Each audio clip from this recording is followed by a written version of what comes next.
Yesterday, Monday 23rd April, there was another handshake. Now it is very interesting how these handshakes are just sending jitters all over the place. Now this particular handshake did not involve Raila Odinga. Yeah, this particular handshake was between the governor of Makueni, Professor Kivutha Kibwana, and DP Ruto. Now, what has made this handshake significant are the events that have preceded this particular handshake.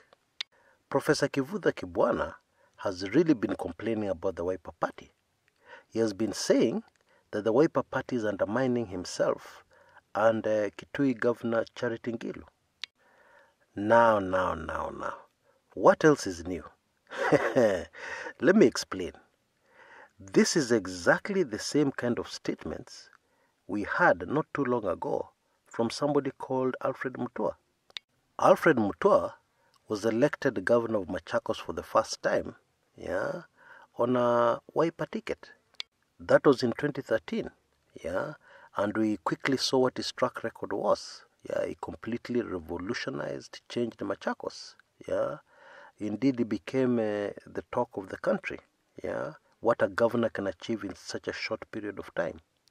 But immediately started making an impact on the lives of people in Machakos County. He ran into problems with his party, the Wiper Party. Fast forward to 2018, and the two governors in Ukambani who are making a huge impact on the lives of people are, of course, Professor Kivutha Kibwana and Charity Ngilu, the governor of Kitui. And now they are running into problems with the Wiper Party. Do you see the great similarity in the two situations? Now, you need to understand Ukambani politics and indeed the Akamba people to be able to understand what is happening here. Now, if I can remind you, Alfred Mutua complained that he did not see any need in going for Wiper meetings, Wiper Party meetings, because of a very simple reason. There was absolutely no discussion about development in the agenda. What were they discussing? The meetings were discussing people and how to cut people down to size. The meetings were discussing how loyal certain people are and how not loyal certain people are.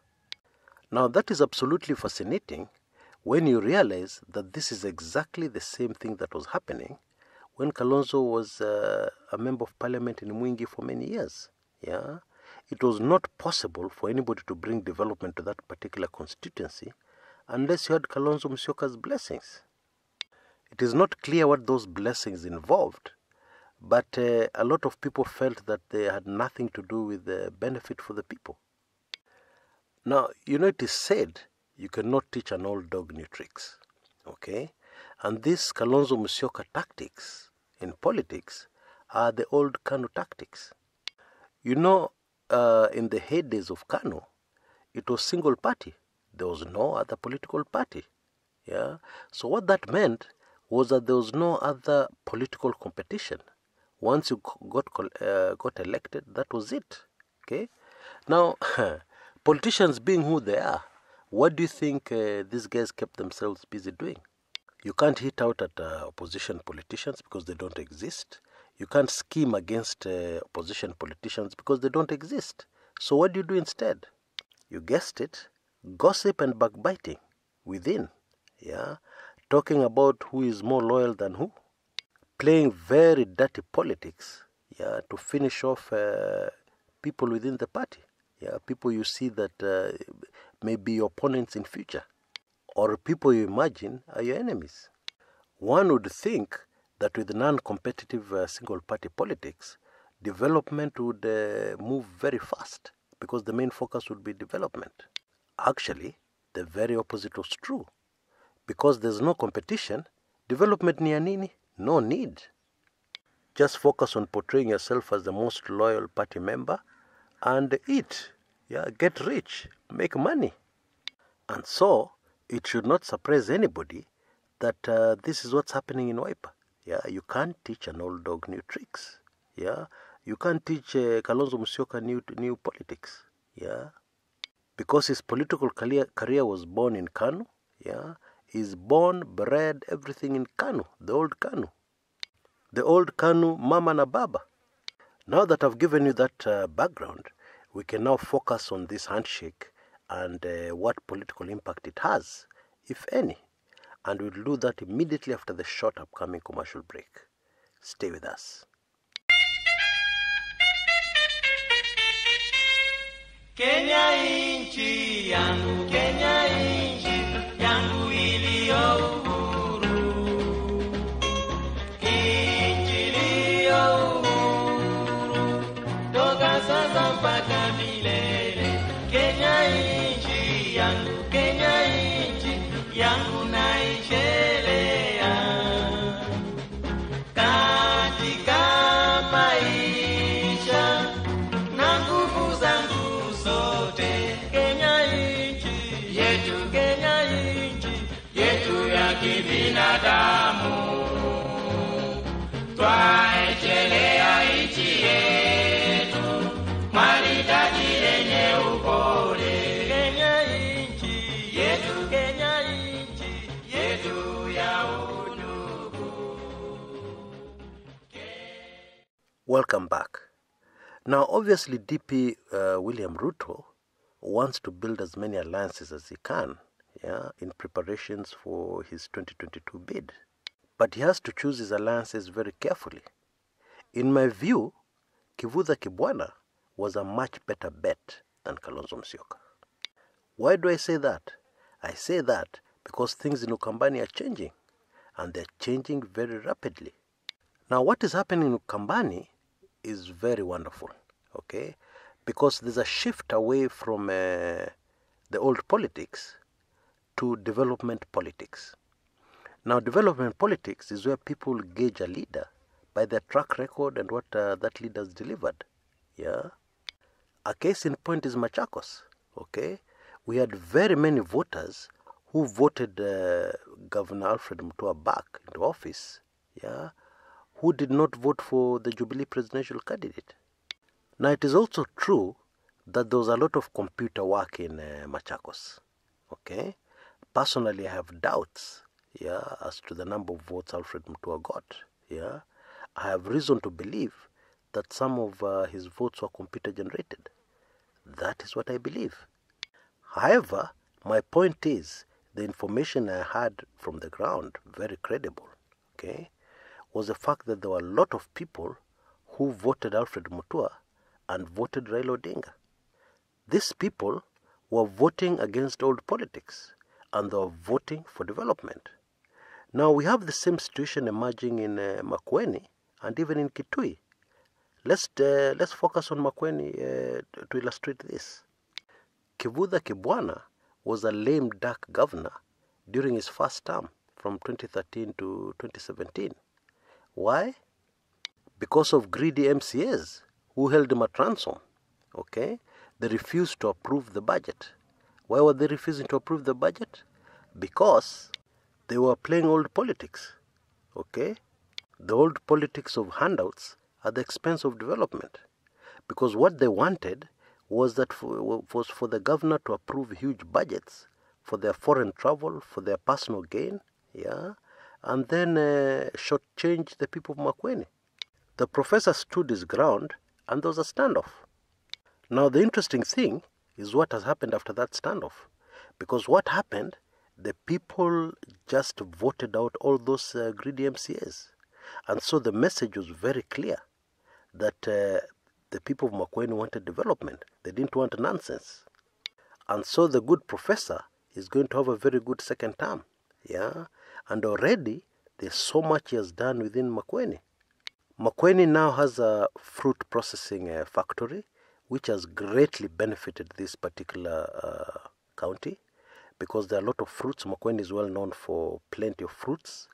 And what has been happening is that these fruits have been sold at throwaway prices. They've not benefited the people.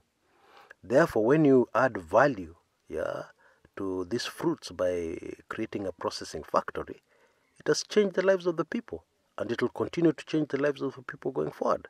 Yeah, there's also a milk processing plant, and the politics has shifted very dramatically because now going against the governor is committing political suicide, because he has proved that he's pro-development and nothing else. And so the MCAs have been forced to toe the line. And obviously with this kind of policies, things are not going to go well with your Wiper party, as we have already seen. The long and short of what I'm saying is that Professor Kivutha Kibwana and people like Charity Ngilu and people like Alfred Mutua are the rising, emerging leaders of Ukambani. And quite naturally, those are the people to deal with on the ground. If you have a serious presidential bid like DP William Ruto has.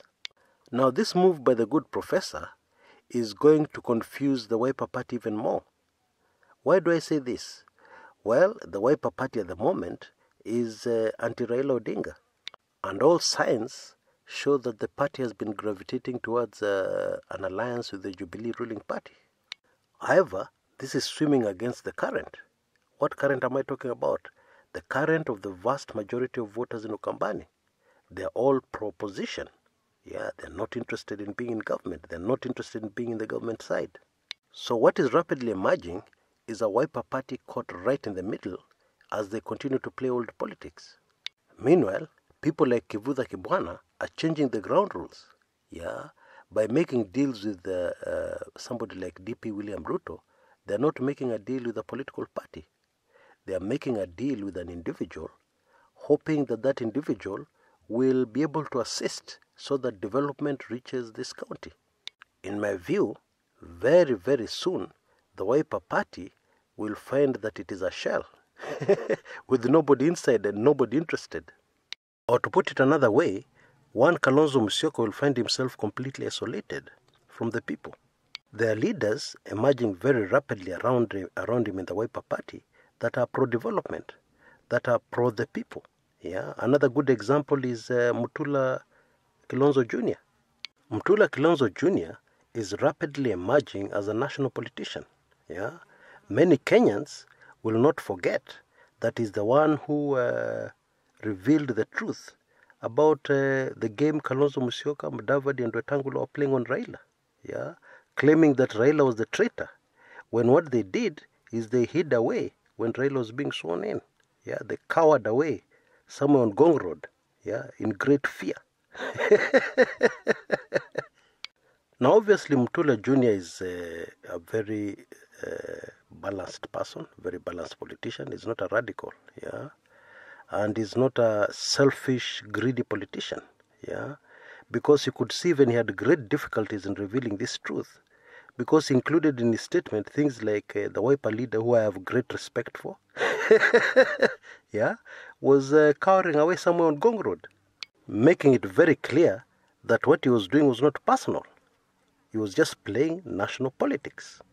And to his credit, his conscience just refused. It completely refused to accept the hypocrisy that was being played out around him. Now, Senator Mutula Kilonzo is very well loved by ODM and the ODM crowd, and is very well loved nationally. Now, Kalonzo Musyoka cannot see this, but this will continue to further isolate him. Now, DP William Ruto is not well liked by many, but he's a smart cookie, and obviously has read this kind of political developments on the ground, and he has made his move, which in my view is the right move, because the whole idea is to connect directly with the voters on the ground, not kingpins, who have imposed themselves as tribal leaders and tribal chiefs of a community.